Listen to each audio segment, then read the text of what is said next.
Vigilance ଜାଲରେ block ଶିକ୍ଷା କାର୍ଯ୍ୟାଳୟର ଆକାଉଣ୍ଟାଣ୍ଟ।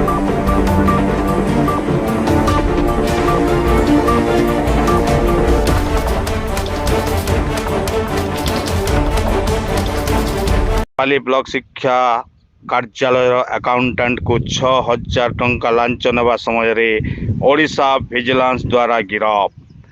ବରଗଡ଼ ଜିଲ୍ଲା ବରପାଲିର ବ୍ଲକ ଶିକ୍ଷା ଅଧିକାରୀଙ୍କ କାର୍ଯ୍ୟାଳୟର ଜୁନିୟର କ୍ଲାର୍କ କମ୍ ଆକାଉଣ୍ଟାଣ୍ଟ ରଜନୀକାନ୍ତ କର ତାଙ୍କ କାର୍ଯ୍ୟାଳୟର ଅତିରିକ୍ତ ବ୍ଲକ ଶିକ୍ଷା ଅଧିକାରୀ ରତ୍ନ କୁମାର ଭୋଇଙ୍କ ବକେୟା ଦରମା ଓ ବିଲ୍ ପ୍ରସ୍ତୁତ କରିବା ପାଇଁ 10,000 ଟଙ୍କା ଡିମାଣ୍ଡ କରିଥିଲେ।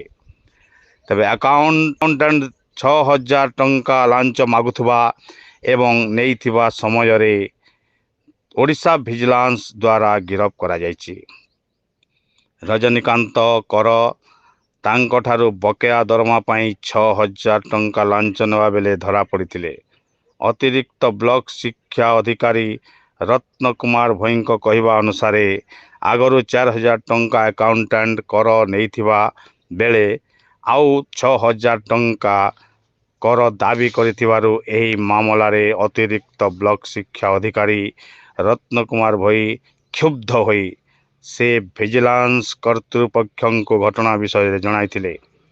ଏହି ଘଟଣାକୁ ନେଇ ଓଡ଼ିଶା ଭିଜିଲାନ୍ସର Balangir DSP Surasti Chhatria, Bargarh DSP Sushama Tirkey, Bargarh inspector Tusharkanta Mohapatra, Sambalpur inspector Sukanta Pradhan, Dillip Pradhan ଏବଂ ଦଳ ଶ୍ରୀ କରଙ୍କୁ ଅଧିକାରୀଙ୍କଠାରୁ 6,000 ଟଙ୍କା ଲାଞ୍ଚ ନେଉଥିବା ସମୟରେ ଗିରଫ କରିଛି।